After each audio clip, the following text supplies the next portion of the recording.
Welcome dear students. Good morning all of you. Myself A.K. Sharma. Dear students, विलयन वाले chapter में हम विलेयता का टॉपिक पढ़ रहे थे और विलेयता में हम ठोस की द्रव में विलेयता की स्टडी कंप्लीट कर चुके हैं। आज हम स्टडी करेंगे गैस की द्रव में विलेयता।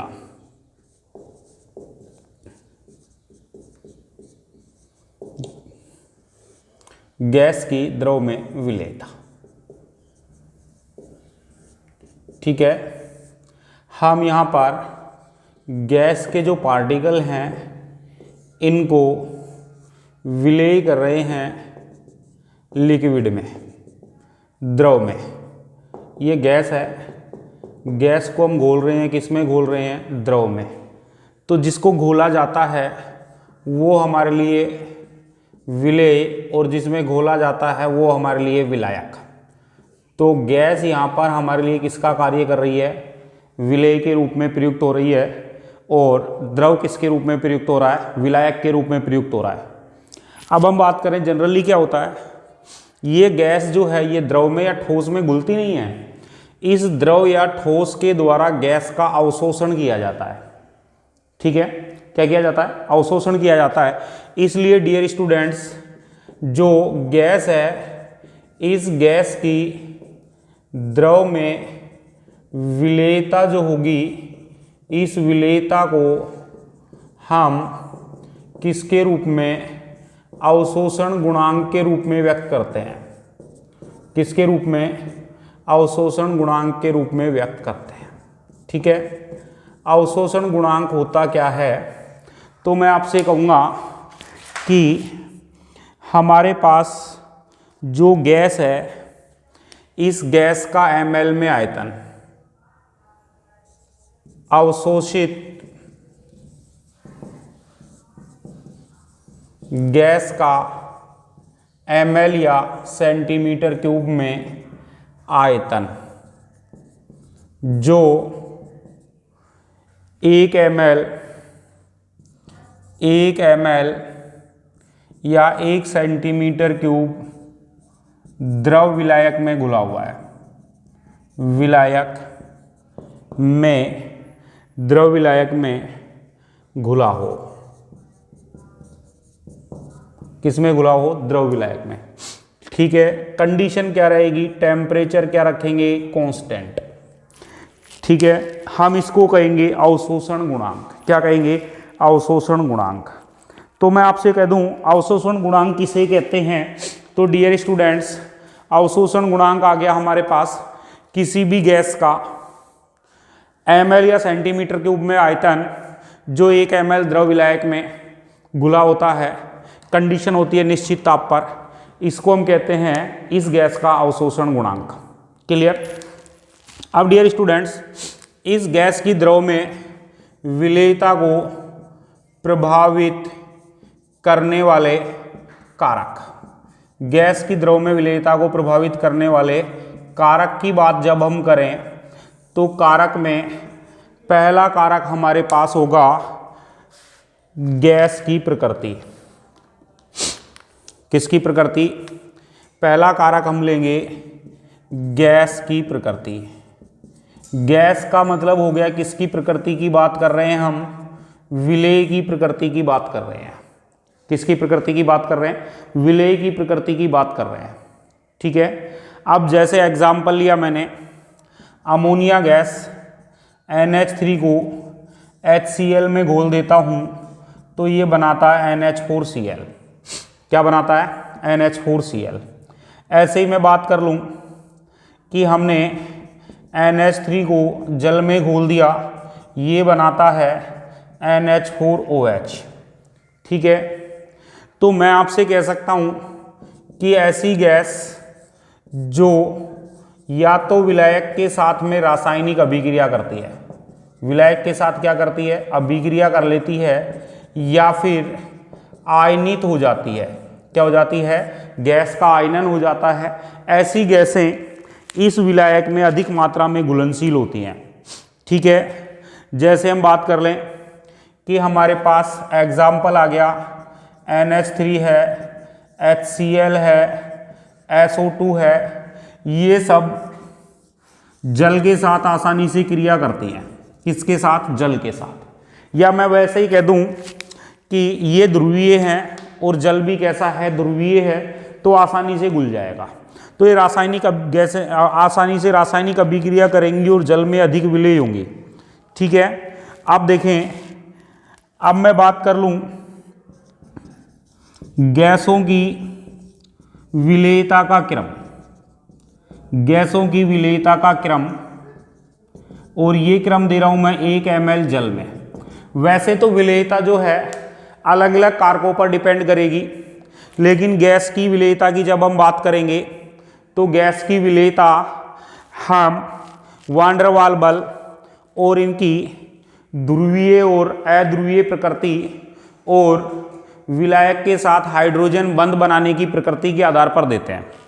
सबसे पहले जो गैसें हाइड्रोजन बंध आसानी से बना लेती हैं उनकी विलेयता ज़्यादा होगी। फिर जो गैसें ध्रुवीय होंगी उनमें विलायक के साथ आयन द्विध्रुव अन्योन क्रिया ज़्यादा होगी और अधिक विलेय होंगी। इसके बाद हम लेंगे जिनमें वान डेर वाल बल ज़्यादा उत्पन्न होगा, उनकी विलेयता ज़्यादा होगी। तो गैसों की विलेयता में सबसे पहले मैं बात कर लूँ NH3 जो है, इसमें हाइड्रोजन बंध बनता है और हाइड्रोजन बंध बनने के कारण ये ज़्यादा विलेय होती है। फिर मैं बात कर लूँ HCl और SO2 गैसें। फिर हम बात कर लेते हैं H2S।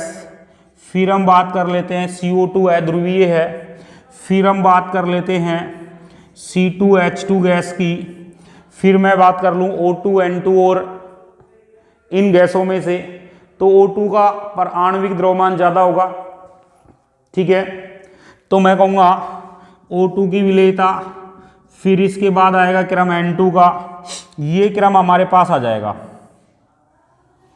ठीक है, तो ये ऑर्डर अपने को लर्न रखना है। क्लियर हो गई बात? मैं कह दूं N2 है, O2 है, CO2 है, ये जल की तुलना में एथिल अल्कोहल में ज़्यादा विलेय होती हैं। और एक पॉइंट हमें लर्न रखना है, ऑक्सीजन जो है ये ब्लड में, रक्त में अधिक विलेय होती है। किसमें? रक्त में अधिक विलेय होती है। क्लियर हो गई बात? तो पहला कारक हमारा कंप्लीट हुआ। और पहला कारक क्या था? हमारे पास पहला कारक था गैस की प्रकृति या विलेय की प्रकृति। क्लियर? तो डियर स्टूडेंट्स, हम बात कर रहे थे गैस की द्रव में विलेयता। मैंने कहा सामान्य तौर पे गैसें जो हैं ये द्रव में घुलती नहीं है। द्रव के द्वारा गैसों का क्या किया जाता है? अवशोषण किया जाता है। इसीलिए हम कहते हैं कि गैस की द्रव में विलेयता को हम अवशोषण गुणांक से व्यक्त करते हैं। अवशोषण गुणांक को हमने परिभाषित किया 1 ml, अवशोषित गैस का ml में आयतन हम लेंगे जो द्रव विलायक के 1 ml में घुला हुआ है और टेम्परेचर की कंडीशन हम कांस्टेंट रखेंगे, तो इसे हम कहेंगे अवशोषण गुणांक। ठीक है, क्या कहेंगे? अवशोषण गुणांक। फिर हमने कहा गैस की द्रव में विलेयता को प्रभावित करने वाले कारक कौन कौन से हैं? तो गैस की द्रव में विलेयता को प्रभावित करने वाला पहला कारक हमने लिया गैस की प्रकृति। हमने कहा गैस की प्रकृति में, तो हमने कहा गैस जो है या तो विलायक के साथ कोई अभिक्रिया कर ले या विलायक में इस गैस का आयनन हो जाए तो वो आसानी से घुल जाएगी। NH3 है, HCl है, SO2 ये ध्रुवीय गैसें हैं, ये ध्रुवीय विलायक में ज़्यादा घुलेगी।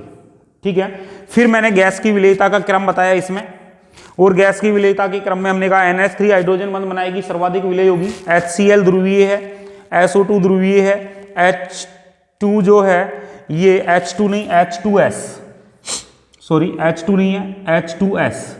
ठीक है, इस क्रम में CO2, फिर C2H2, O2 और N2। O2 है, N2 है, C2H2 है, CO2 है, ये एथिल अल्कोहल में ज़्यादा विलेय होते हैं और जल में कम विलेय होते हैं। फिर हमने कहा ऑक्सीजन जो है ये ब्लड में या रक्त में अधिक विलेय होगी। ठीक है, दूसरा पॉइंट हमारे पास आता है डियर स्टूडेंट्स विलायक की प्रकृति। किसकी प्रकृति? विलायक की प्रकृति की बात करेंगे। पहला कारक हमारा कंप्लीट हुआ। दूसरे कारक पर आते हैं हम और दूसरा कारक हमारा है विलायक की प्रकृति। ठीक है, विलायक की प्रकृति की हम बात करें तो विलायक हमारे पास ध्रुवीय है, तो ध्रुवीय गैसें ज़्यादा घुलेगी। जैसे अभी अभी मैंने कहा HCl जो है ये जल में ज़्यादा घुलेगी क्योंकि ध्रुवीय है, जल भी ध्रुवीय है, लेकिन HCl की विलेयता बेंजीन में या फिर ईथर में कम होगी, अध्रुवीय विलायकों में कम होगी। ठीक है, दो कारक हो गए, पहला कारक गैस की प्रकृति, दूसरा कारक हमारे पास हो गया विलायक की प्रकृति। पहला कारक कौन सा लिया था हमने? गैस की प्रकृति। और गैस की प्रकृति में एक इंपॉर्टेंट ऑर्डर मैंने आपसे कहा, सर्वाधिक विलेयता रहेगी किसकी? NH3 की, फिर विलेयता होगी HCl गैस की, फिर हमारे पास विलेयता होगी SO2 गैस की, फिर हमारे पास विलेयता होगी H2S गैस की, फिर हमारे पास विलेयता होगी CO2 की, फिर N2 की, और फिर O2 की, और फिर विलेयता होगी N2 की। ठीक है, हमने इसमें बीच में एक और लिखवाया था मैंने C2H2 एथाइन गैस। ये हमारे पास क्रम आ गया, ये क्रम अपने को लन रखना है। सेकंड कारक मैंने आपसे कहा, दूसरा कारक हमारे पास होगा विलायक की प्रकृति। किसकी प्रकृति? विलायक की प्रकृति। दूसरे कारक में मैं आपसे कह दूं विलायक ध्रुवीय है। विलायक कैसा है? ध्रुवीय। तो इसमें ध्रुवीय गैसें विलेय होंगी। कौन सी गैसें विलेय होंगी? ध्रुवीय गैसें। ध्रुवीय गैसें अधिक विलेय होंगी। मैंने आपसे कहा HCl की विलेयता, HCl का एग्जाम्पल लिया मैंने, HCl की विलेयता जल में अधिक, किस में अधिक होगी? जल में। क्यों? क्योंकि HCl कैसा है? ध्रुवीय है। H प्लस और Cl माइनस, जल H2O ये कैसा है? ये भी ध्रुवीय है। तो इस ध्रुवीय विलायक में HCl की विलेयता ज़्यादा होगी। लेकिन यदि बेंजीन की बात कर लें तो बेंजीन कैसा है? बेंजीन अध्रुवीय है। कैसा है? अध्रुवीय। बेंजीन में अल्प विलेय होगी या कम विलेय होगी। बेंजीन में विलेयता क्या होगी? कम। ठीक है, तीसरा कारक आता है हमारे पास टेम्परेचर। तीसरा इफेक्ट हम देखेंगे, और तीसरा इफेक्ट हम देखेंगे किसका? ताप का प्रभाव। ठीक है, देखें सबसे पहले हम पढ़ रहे हैं द्रव हमारे पास है। इस द्रव में हम किसको विलेय कर रहे हैं? गैस को। ठीक है, इस द्रव में कोई मात्रा में गैस घुली हुई है। जैसे ही हम टेम्परेचर बढ़ाएंगे, टेम्परेचर बढ़ाने से हमें पता है काइनेटिक एनर्जी बढ़ती है। काइनेटिक एनर्जी का मतलब हो गया गतिज ऊर्जा बढ़ती है। अब गतिज ऊर्जा में भी हमारे पास दो अणु हैं, यहाँ पर द्रव के अणु हैं और दूसरे अणु किसके हैं? गैस के। तो गैस के अणुओं की गतिज ऊर्जा पहले से ही ज़्यादा होती है और टेम्परेचर बढ़ाने पर और अधिक हो जाएगी। तो गैस के कण इस द्रव की सतह को छोड़ करके क्या होने लगेंगे? बाहर होने लगेंगे। ठीक है, तो मेरे पास एक एनालिसिस आया कि सामान्यतः जब हम टेम्परेचर बढ़ाएंगे तो गैस की द्रव में विलेयता क्या होगी? कम हो जाएगी। कारण आ गया, क्या कारण आ गया? कि टेम्परेचर बढ़ाने से अणुओं की गतिज ऊर्जा बढ़ती है। द्रव की तुलना में गैस के अणुओं की गतिज ऊर्जा में अधिक वृद्धि होगी, तो गैस के अणु इस द्रव की सतह को छोड़ करके बाहर निकलने लग जाएंगे और गैस की विलेयता क्या होने लग जाएगी? कम होने लग जाएगी।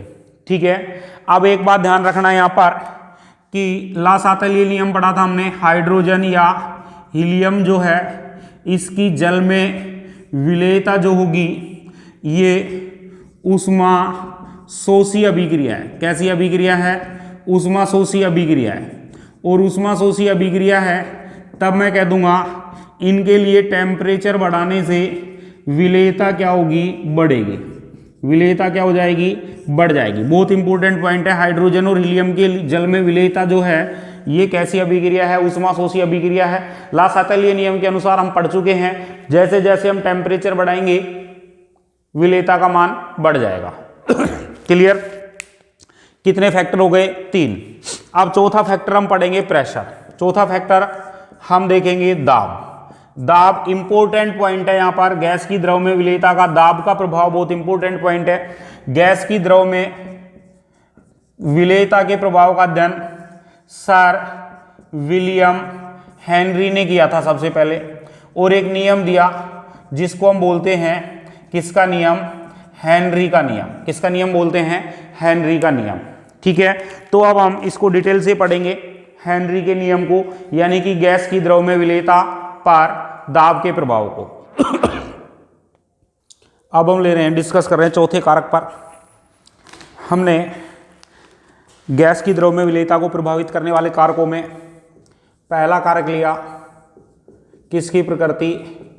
गैस की प्रकृति। दूसरा कारक डियर स्टूडेंट्स हम पढ़ चुके हैं विलायक की प्रकृति। ठीक है, तीसरा कारक हम पढ़ेंगे,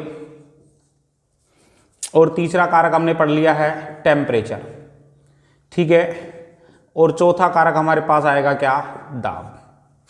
ठीक, गैस की प्रकृति में हमने कहा कि एक क्रम मैंने याद करवाया, सबसे ज़्यादा विलेयता रहेगी NH3 की, फिर हमारे पास विलेयता आएगी HCl गैस की, फिर हमारे पास विलेयता आएगी SO2 की, फिर विलेयता आएगी HCl की, और H2S की। H2S के बाद हमने विलेयता ली है H2S है, H2S के बाद हमने कहा CO2 की, C2H2 की, फिर O2 की, और फिर N2 की। ये क्रम हमने पढ़ा। विलायक की प्रकृति में मैंने कहा ध्रुवीय गैस ध्रुवीय विलायक में घुलनशील रहेगी। H2O जो गैस है, H2 या HCl गैस है, ये जल में अधिक विलेय होगी, अधिक विलेय हो जाएगी, लेकिन बेंजीन में ये अल्प विलेय रहेगी। बेंजीन में क्या होगी? अल्प विलेय। रीजन हो गया क्लियर। तीसरे नंबर पर हमारे पास पॉइंट था, और तीसरा पॉइंट है टेम्परेचर।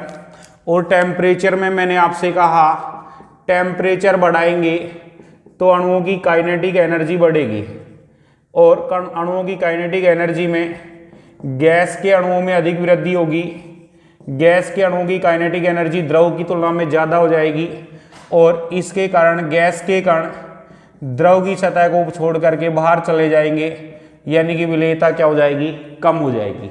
यहाँ पर मैंने आपसे एक पॉइंट बताया, H2 या हीलियम जो गैस है, इसकी जल में विलेयता एक ऊष्माशोषी प्रक्रिया है। कैसी प्रक्रिया है? ऊष्माशोषी प्रक्रिया है। इसलिए मैं आपसे कह सकता हूं कि इनमें जल में विलेयता टेम्परेचर बढ़ाने पर विलेयता क्या होती है? बढ़ती है। विलेयता क्या होती है? बढ़ती है। कौन से नियम के अकॉर्डिंग? ला सातलीय नियम के अकॉर्डिंग। ठीक है, चौथा फैक्टर लेंगे डियर स्टूडेंट्स अब दाब। मैंने कहा दाब के प्रभाव का अध्ययन सबसे पहले किसने किया? विलियम हेनरी ने किया। किसने किया? विलियम हेनरी ने। इसने प्रायोगिक अध्ययन किया, और प्रायोगिक अध्ययन करने के बाद इसने एक नियम दिया जिसको हम बोलते हैं हेनरी का नियम। कौन सा नियम बोलते हैं? हेनरी का नियम। कोई एक कॉमन सा नियम है, इस नियम को हम करें तो भी हम कर सकते थे, लेकिन उस टाइम हो सकता है हम पैदा नहीं हुए, या हो सकता है हेनरी के रूप में हम ही हो। देखो क्या हुआ, ये हमारे पास गैस द्रव विलायक है। क्या है? द्रव विलायक है। इस पर हमने ये गैस के कण डाले, गैस ले ली, यहाँ एक पिस्टन लगाया। क्या लगाया मैंने? पिस्टन। और इस पिस्टन पर एक भार लिख दिया मैंने W1, एक भार रख दिया। गैस कुछ मात्रा में, भार का मतलब इस पर दाब आएगा, गैस पर दाब आएगा तो ये गैस इस द्रव विलायक में घुलेगी। ये हमारे पास विलायक हो गया द्रव, और ये क्या हो गया? गैस। ये पिस्टन की पोजीशन हो गई। अब मैं इस भार को बढ़ाता हूं। दोबारा हमने क्या किया? दोबारा हमने ये द्रव विलायक है, ये द्रव है, किसके रूप में है, विलायक के रूप में। ये गैस के कण हैं, ये गैस है, ठीक है। और ये पिस्टन की पोजीशन आ गई, कब आएगी, जब मैं इस पर भार बढ़ा देता हूँ। W1 W2 W3 भार रख दिया मैंने, पिस्टन पर ज़्यादा भार रख दिया, ज़्यादा दाब लगाया हमने, तब मैंने कहा पिस्टन, ये गैस की विलेयता और अधिक हो जाएगी। ये गैस के कण है, इसमें द्रव की विलेयता ज़्यादा हो, गैस की विलेयता द्रव में ज़्यादा होगी, ठीक है। और ज़्यादा प्रेशर बढ़ाएंगे तो गैस की विलेयता और ज़्यादा होती जाएगी, ठीक है। तो इस नियम में क्या कहा गया कि जब टेम्परेचर क्या है, कांस्टेंट है, टेम्परेचर क्या है, कांस्टेंट है, तो हम कहेंगे द्रव विलायक में घुलित द्रव विलायक की निश्चित मात्रा कर देते हैं। द्रव विलायक की कौन सी मात्रा में, निश्चित मात्रा में विलेय गैस की मात्रा जो आएगी ये गैस के द्वारा लगाए गए दाब के समानुपाती होगी। और दाब कौन सी कंडीशन में, साम्य की कंडीशन में, साम्य स्थिति में गैस के द्वारा लगाए गए दाब के क्या होगी, समानुपाती, ठीक है। इस नियम को मैं दूसरे तरीके से भी व्यक्त करूंगा। देखिए, सबसे पहले यदि हम कह दें कि हमारे पास गैस की मात्रा को हम मोल भिन्न के रूप में लें, किसके रूप में लें, मोल भिन्न के रूप में लें, तो मैं कह दूंगा गैस का मोल भिन्न को हम x से या काई से व्यक्त करते हैं, और लगाए गए दाब के समानुपाती होगा। किसके दाब के समानुपाती होगा, गैस के दाब के समानुपाती होगा। इसको मैं ये भी कह सकता हूं कि गैस का दाब इसके मोल भिन्न के क्या होता है, समानुपाती होता है, और मोल भिन्न गैस, ठीक है। अब मैं कह दूंगा P गैस बराबर KH इंटू मोल भिन्न ऑफ गैस। ये हो गया हेनरी के नियम का समीकरण। और यहाँ पे KH जो है ये हमारे लिए कहलाएगा हेनरी स्थिरांक। कौन सा स्थिरांक कहलाएगा, हेनरी स्थिरांक। कौन सा स्थिरांक कहलाएगा, हेनरी स्थिरांक, ठीक है। कौन सा स्थिरांक कहलाएगा, हेनरी स्थिरांक। क्लियर।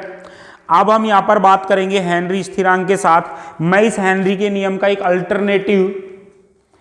अल्टरनेटिव पॉइंट और लेता हूं, और इसमें हम गैस की मात्रा को अलग से व्यक्त करेंगे सांद्रता के रूप में।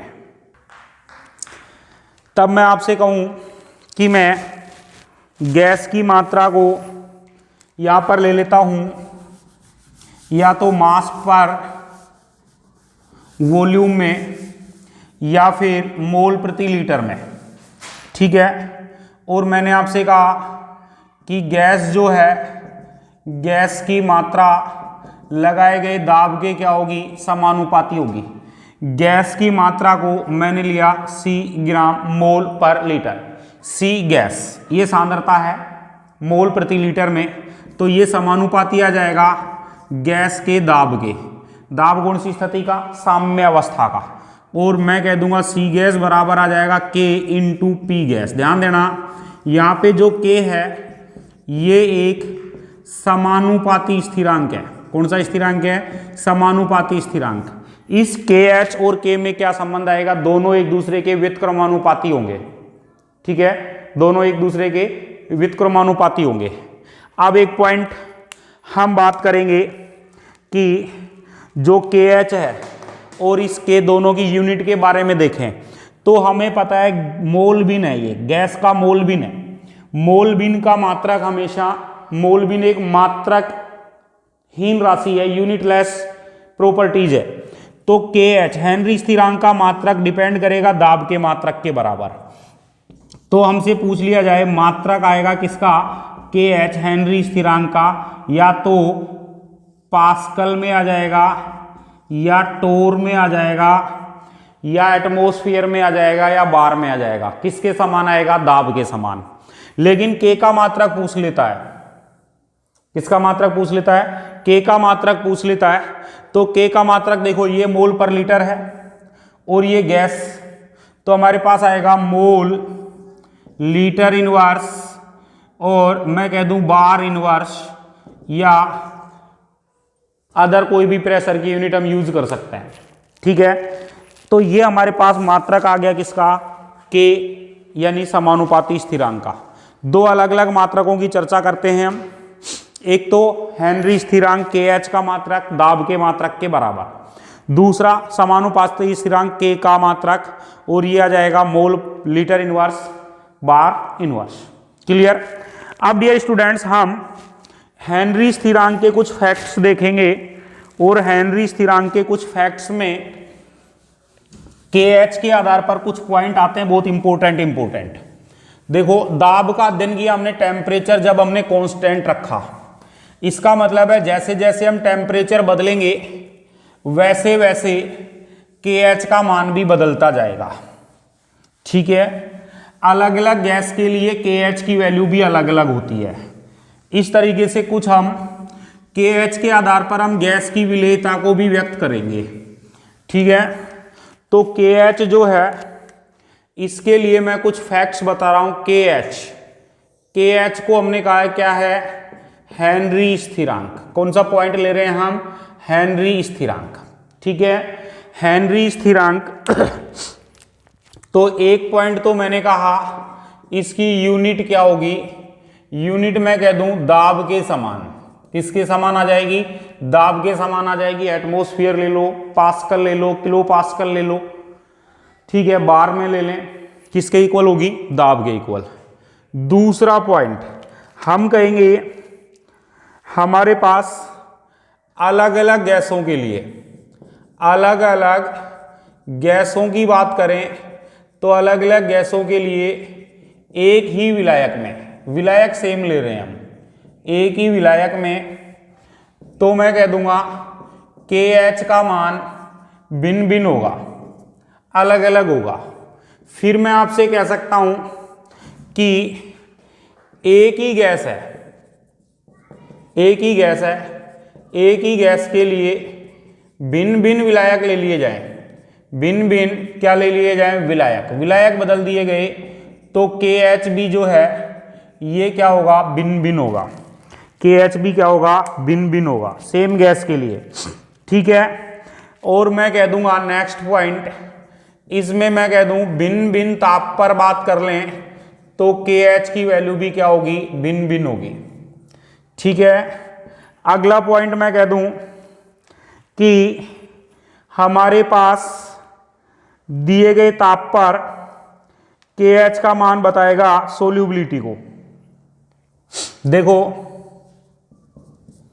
दिए गए ताप पर KH के मान के आधार पर, KH के मान के आधार पर मैं आपसे कहूंगा कि हमारे पास एक पॉइंट तो आता है KH की वैल्यू हाई है, KH की वैल्यू ज्यादा है, उच्च है, तब मैं कह दूंगा सोल्यूबिलिटी जो है ये कम हो जाएगी। सोल्यूबिलिटी क्या हो जाएगी? कम। ठीक है, दूसरा पॉइंट मैं आपसे कह दूंगा कि यदि टेम्परेचर हम अलग अलग कर दें, टेम्परेचर बढ़ा दें, तो भी मेरे पास विलेयता, सोल्यूबिलिटी जो है गैस की, ये क्या हो जाएगी? कम हो जाएगी। तो KH के मान दे दिए जाएं तो हम गैस की विलेयता के क्रम को बता सकते हैं। मैंने एग्जाम्पल लिया, 3 गैसें हैं A, B और C, इनके लिए KH की वैल्यू दी गई है किसी एक विलायक में निश्चित ताप पर 1.0 इंटू 10 टू की पावर -2, 1.0 इंटू 10 टू की पावर -3, 1.0 इंटू 10 टू की पावर -4। अभी मैंने कहा जैसे जैसे KH बढ़ेगा वैसे वैसे सोल्यूबिलिटी कम होगी, तो जैसे जैसे KH कम होगा सोल्यूबिलिटी क्या हो जाएगी? कम हो जाएगी। तो इन गैसों के विलेयता का क्रम पूछ लेता है हमसे, तो विलेयता का क्रम, तो मैं आपसे कहूंगा KH की वैल्यू कम हो रही है और KH की वैल्यू कम हो रही है, तो मैं कह दूंगा विलेयता भी कम होती जाएगी। A की विलेयता ज्यादा, B की कम और C की क्या हो जाएगी? सबसे कम। ठीक है, अब हम बात कर लें हेनरी स्थिरांक के अकॉर्डिंग हमने गैस की विलेयता के पॉइंट को लिया, ठीक है। अब हेनरी स्थिरांक में हम दो पॉइंटों की बात और करेंगे, एक हेनरी नियम की सीमाएं और एक हेनरी नियम के अनुप्रयोग, ठीक है। तो डियर स्टूडेंट्स, हेनरी नियम की सीमाएं और हेनरी नियम के अनुप्रयोग को हम डिस्कस करेंगे नेक्स्ट लेक्चर में। Okay, thank you guys.